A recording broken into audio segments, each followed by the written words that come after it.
YouTube is a parasite, but instead of killing your cells, it kills your sense of self. It preys on relationships, trying to feed on potential partnerships. It controls you, but still gives you enough agency to feel like you're at the helm, but you're truly at the whim of the algorithm parasite.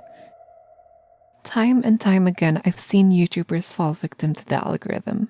Either by doing something controversial like abusing animals, going to a Japanese forest and filming something disrespectful, making racist jokes just for the fun of it, or making bigoted content to own them libs. Another path they may choose is corporatizing their channel so much that it becomes a content mill instead of the authentic, light-hearted videos they used to make. YouTube.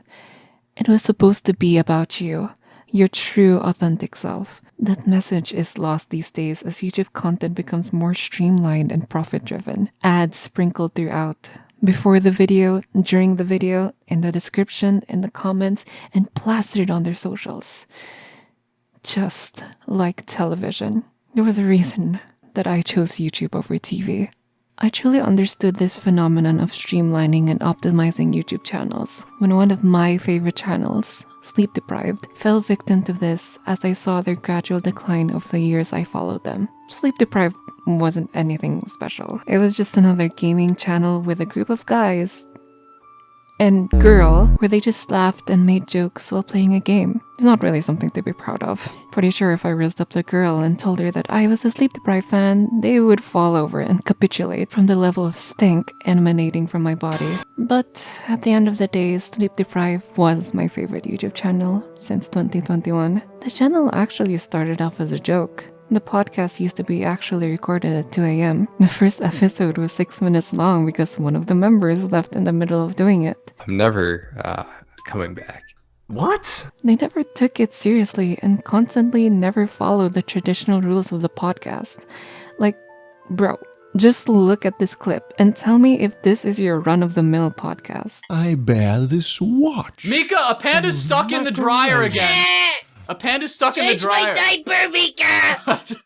He's stuck in the dryer. His legs are hanging out of the dryer and he needs your help. When they started doing gaming videos alongside the podcast, they almost didn't release it just to blue ball the viewers. It really had such a relaxed vibe, as if they were just having fun together as best buds. And the camera just happened to be on while it all happened. This vibe is the exact reason why I love the channel. But then, after the introduction of Patreon, having a consistent upload schedule, and moving the podcast to Patreon only, the channel started to feel like all these other examples of corporatizing. I brushed it off before because I was fine and glad that they were making money after their hard work. But years passed, and I started to notice a shift in their attitude. Sometimes they'd post a video about a game that they clearly didn't enjoy or vibe with, just to meet with the consistent schedule. Sometimes a series would be cancelled due to it performing badly in numbers. Rip Terraria, Starship, and Detroit Become Human. And all throughout, they just sounded more tired and jaded. I know this really might sound very parasocial, but I just desperately wanted them to just take a break. If this schedule was so tiring for them that it made them lose their passion for it. Well, what do you know? They just did a few days ago. Sleep Deprived is winding down and changing form to give a break to the cast, especially for Schlatt. It was killing them to just be at the whim of the algorithm for years and years when they decided to optimize it for the numbers. The vibe I once loved just had a slow and painful death. All good things must come to an end, I know. But I personally saw the YouTube parasite just suck the joy and whimsy out of my favorite channel slowly over the years. It almost seems like an inevitability when a channel grows to some size and they want to profit off their work. They must become slaves to the algorithm. And no better example is Schlatt himself. He achieved the highest highs that any YouTuber could ever dream of. But he wasn't happy. YouTube filled his mind even when he was on the brink of death. YouTube consumed his whole identity. And it's not just the algorithm that sucks the life and passion out of a YouTuber. There's another major part of that parasite. You. Yes, you, as the viewer. You guys don't make it easier for YouTubers. One of the major examples that saddens me to this day is of a channel called Luna. No, not the K-pop group. Luna was just a guy first timing some games and filming his honest and hilarious reactions. He popped up out of nowhere, courtesy of the algorithm gods, as they blessed him by putting his videos on my feed. His videos were so authentic that it felt like such a breath of fresh air from the standardized slop that infects my feed. To be fair, I still watch those, but Luna was such a welcome addition to my YouTube rotation that I wish him the best in his future YouTube career. But then, his videos stopped popping up in my feed and I forgot about him for a bit to go back to my daily slop. I was curious what happened to him and checked his channel again by searching for his Stanley Parable video, only to be greeted by a re-upload of that video. I eventually learned that he went through hard times with his mom almost dying and his brother almost going to jail. And on top of all that, he had a stressful job. He was going through it and in a panic, he deleted his channel. But even then, even with all that stuff happening to him, he felt like he disrespected his viewers. He felt bad for being so inconsistent with uploads because the viewers themselves, the so-called fans of his videos, posted comments saying that he was a prick for not uploading and that he had a massive ego. Like, what?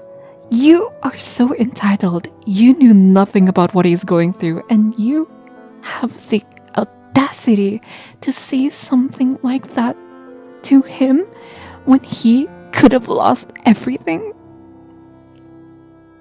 I hate to say that YouTube is a hard job when it is definitely easier than most jobs out there. But stress is still stress. And combined with personal problems messing you up and people online berating you for not slaving away for their entertainment, it's hard to be sane in that situation.